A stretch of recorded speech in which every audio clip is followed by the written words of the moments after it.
Hello once again, it is I, Bpendragon, with another episode of Bpendragon Presents. In before claims of hypocrisy though, as I posted the announcement video, I noted that I said things that could be seen as hypocritical. First, I'm an audiophile, and then the quality of these recordings. I either get background noise or I get tinny. That's just my computer, that's my equipment. I don't have the budget for it right now. Second is Fallout, saying I've never played Fallout and saying I love video games. I've had people rail at me for being a hypocrite. Part of my thing is I love video games. I love everything back, to the Commodore 64 all the way up.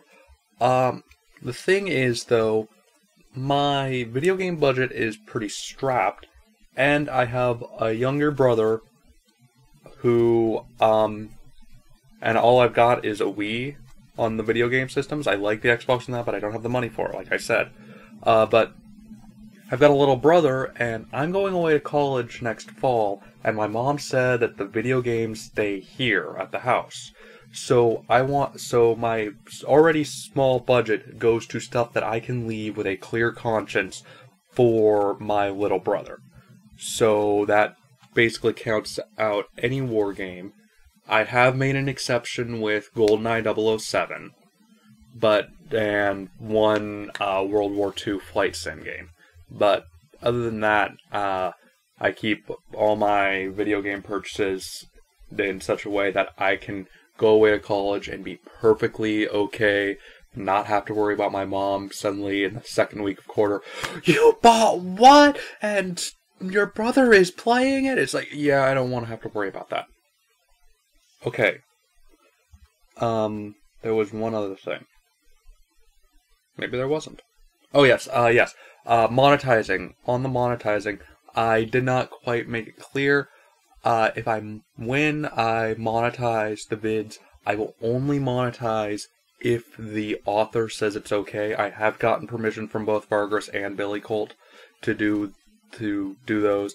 That and my main argument is it's not the vid that I'm getting the money from, it's the ads around it. So yes. Okay. Back to Bpendragon Presents after that. Oh yes, I forgot. Insert obligatory rant against SOPA here. I hate it. Okay, it's simple enough. Now back to the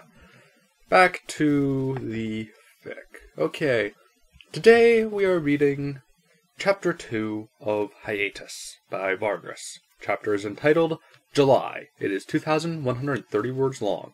As is normal, you can find the link in the description.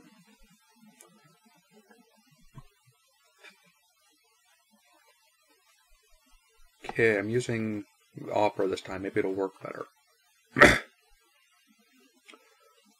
Load. Okay, maybe not. It is nice, though, that it tells you how many elements have loaded.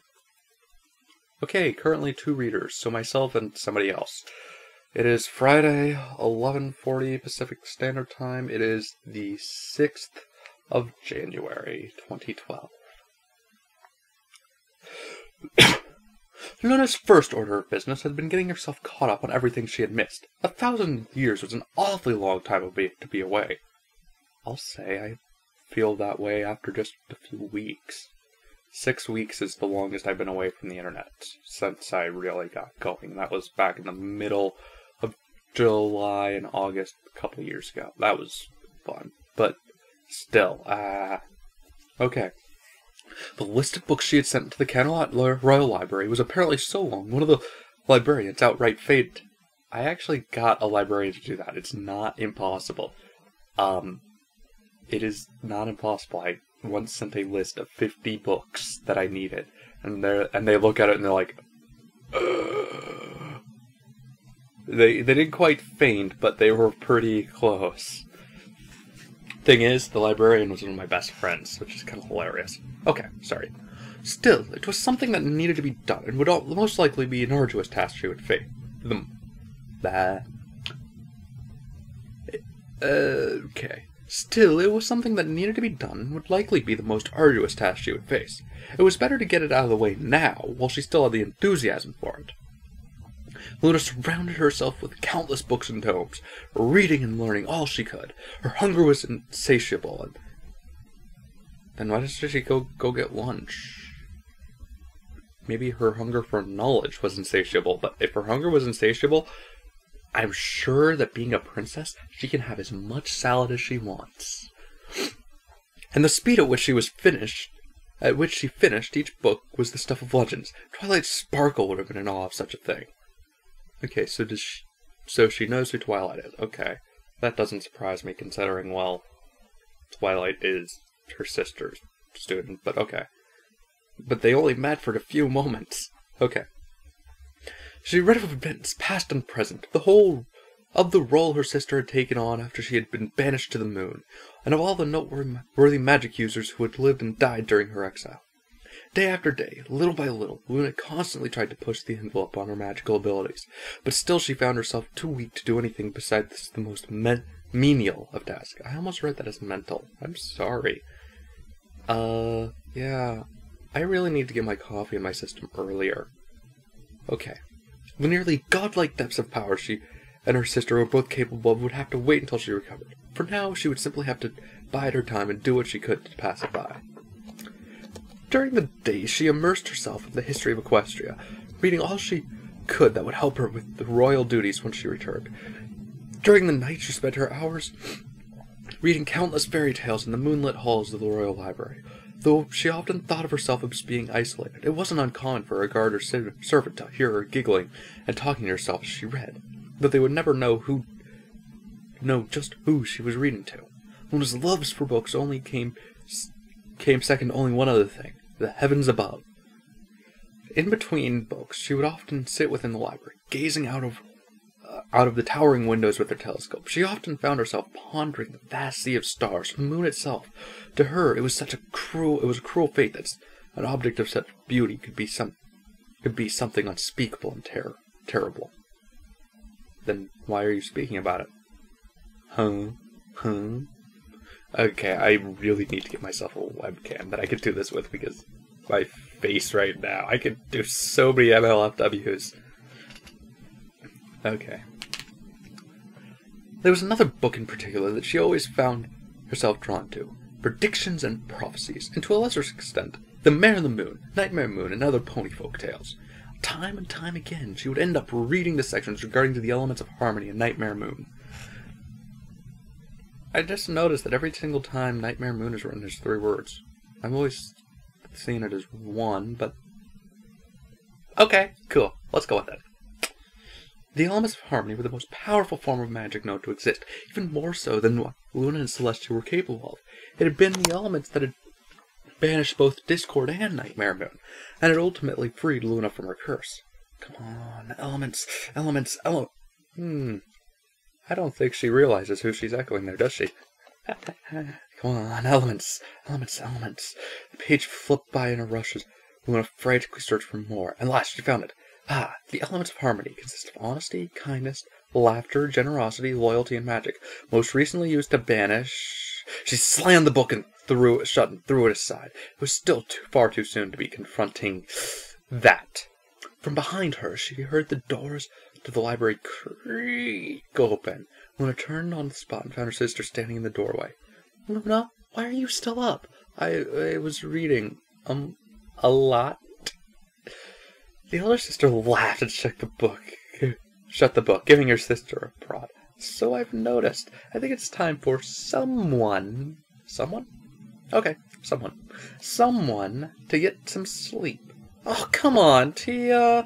I'm the princess of the night. Hey, no, put me down! Celestia cackles with glee as she picked up Luna with her magic, carrying her off despite her protests. Princess or not, you still need to get some rest. Your books won't be going anywhere. Yeah, fine. She did feel kind of sleepy anyways. Maybe it wouldn't hurt to close her eyes for a bit. Just for a bit. Luna yawned out loud. Celestia looked over her shoulder at her, a grin on her face. I knew you were tired. I am not. I know you far too well, little sister. Don't try lying to me. Fine. I'm tired. Good, because we're here! That was probably the most inappropriate voice I could have said that in. Though, maybe not. Celestia flung her sister towards the bed, causing Luna to squeal as she soared through the air. Pillows flew every which way as she landed, and she had to stifle a laugh as she dove under the covers. Luna smiled as her elder sister gave her a nuzzle good night, and Celestia was about to depart for the night when she heard her sister call out, "Wait, Tia, can you get Celine for me?" "What's the magic word, Luna? Please." Wait. Okay, if I'm remembering this correctly, Celine is a character, is Luna's alternate self in Progress. However, if I'm also remembering this correctly, Celine is I think it's Latin or Italian for night. You'll probably have a little bit of yellow or white text pop up right about now saying what it is. Okay. Celestia smiled and picked up the stuffed purple dragon, throwing it towards her younger sister, who quickly caught and pulled it under the covers with her. "Sweet dreams, Luna. Good night, sister." She ended up having a terribly vivid dream, one of the most colorful she had since her redemption. Luna found herself dwarfed by a simply massive copy of the book she had been reading earlier. A deafening roar it opened to the page regarding the prophecy of Nightmare Moon's return. The princess whimpered and cowered before it, covering her ears as it opened up before it, yet suddenly found things strangely silent once it had arrived at the page. Cautiously, she approached it and stared at the page, not sure what to make of her dream. It's just a prophecy. The stars were late in her escape. I know, but what are you trying to show me? With another roar, as loud as the first, the gargantuan book opened to the page about the elements of harmony. Dumbfounded still, Luna looked round and begged whatever was driving the dream to tell her more. What? What are you trying to tell me? It's just the elements. I've already seen this. The book vanished, and Luna suddenly felt alone. Gradually, a figure appeared before her. A young unicorn mare with a lavender coat, her purple mane streaked with a single line of pink. She slowly approached the figure, wishing to study it further. There was a sense of familiarity about her, yet for the life of her, Luna couldn't name the figure or where she had seen her. I know. Oh wait, no Rorschaching. I'm sorry. When the figure seemingly came to life, she jumped back in defense. Slowly, it began to speak. The stars will aid in her escape. Yes, I know, but why? Why that line? What's so important about it? Over and over, the figure repeated that line. The stars will aid in her escape. And Luna was no closer to the answer. The stars will aid in her escape. Eventually, though, it changed. The figure stared straight at her. No, not at her. Through her. And spoke a new line. You must solve this for yourself, young princess, if you wish to have the answer. Luna bolted awake, panting and gasping for breath. She nervously glanced around her room, and felt relieved to discover it was safe as it has always been. Her face was wet with sweat. The young princess slipped out of her bed and went to the bathroom to wash her face with some cold water. The candles within flickered to life as she entered, enchanted to ignite when anybody was near. She felt herself fumble for the sink, and even as she was splashed with cold waters on her face, waters? Okay. Her hoof shook. Why?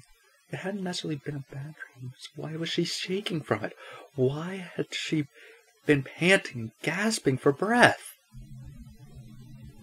Okay, though you may not have noticed that, I just looked at my audio. Man, I was quiet there. Okay, I'll try and speak up some more. Okay, where was I? It hadn't necessarily been a bad dream, so why was she shaking from it? Why had she been panting and gasping for breath? She stared at her own reflection in the mirror. Speaking to herself, she tried to calm herself. I don't get it. It's just a line, and the line is just the prophecy about Nightmare Moon's return. What makes it so special? And who was that mare? The more she thought about it, the more haunting the image became. It felt as if she stared straight into Luna's soul.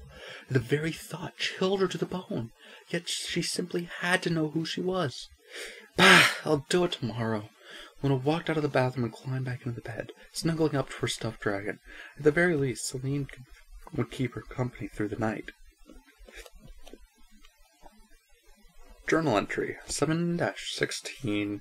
I'm guessing year 1001 of the Celestian calendar. Not that that matters. Okay. I can't get it out of my head. The prophecy, the elements, the purplish mare. It shouldn't even make any sense. And right now it doesn't. But I feel like it's more important than I realize. I'll just use this diary to jot down anything that's relevant. Luna let the quill fall to the table. She stared at what she had just written. It was short, sure, but it got to the point. She glanced over it at her unmade bed and sighed, hopping from the stool and grabbing one of the sheet corners with her teeth. This would have been so much easier than magic. This simply felt degrading. With a little time and effort, however, she cleaned up her bed fairly well, and with plenty of time before lunch, Luna grabbed Celine by the arm and tossed the toy dragon on the bed, the young princess rushing out the door before it had even landed. She leaped and ran through the halls, her footsteps echoing off the marble pillars as she ran through the palace. Luna burst in the doors of the royal library and approached the first librarian she could find, an elderly mayor whose mane had long since turned white. Princess Luna, I do hope you remember that this is a library. You shouldn't be making such a ruckus. Yes, I know, I'm sorry, but this is really important, you'll see. But nothing. You of all ponies should know better. This library may as well be your second home. Luna stared at the ground at this point, her cheeks hot and ears flattened. Sorry, I was wondering if I could borrow some of the recent copies of the Equestria Inquirer. Seems legit. Bah, that rubbish. Ponies these days don't know how to write a decent newspaper. Which days do you need? Every day over the past month? The librarian stared at her. I would too. Her mouth agape. Slowly she put in the order and mumbled something to herself. Luna couldn't quite catch it, but it certainly didn't sound happy. That's an awful lot of papers, princess. Yeah, oh yeah, I know. But it's really important that I get these, so thank you for putting in the order. Yeah, have a nice day, Princess Luna.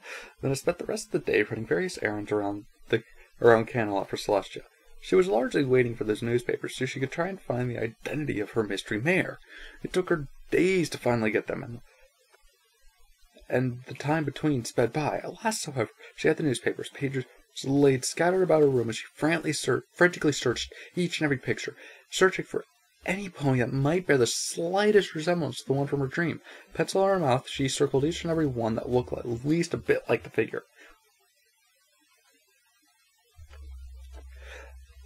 Luna, what's going on here? The princess yelped, pencil flying across the room. Nothing, Celestia. Just looking for inspiration. I'm picking up drawing, you know. Ah, wonderful. I'm so glad you're finding things to keep yourself busy, little sister. I'd stay and ask more about it, but I'm afraid that I have some nobles that wish to talk to me. Terribly sorry, Luna. No, that's... That's a coughing fit. Oh no, that's quite all right. Luna sat on her stool, still facing away from the door. She nervously chewed on her lips, sighing and shaking her head as she heard her sister leave. If Celestia knew what was really going on, she'd think I was going crazy. I mean, it's just a dream. Dreams don't really mean anything, right? Right? Journal entry 7:30. No closer to learning anything new. I've checked both old copies and new copies of the Equestria Inquirer, and that mare never shows up in any of the pictures. Maybe she's not real? Oh goodness, it's like I'm Philly all over again, making up ponies and creatures in my head. Still, I'll keep checking to see if I can find out who she is. I'm not about to let some book stump me. I just wish it were fall. It's been way too hot this summer. Okay. This has been Bpendragon Presents.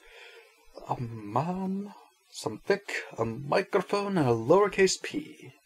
You have been listening to Hiatus, Chapter 2. Bpen is out. Peace!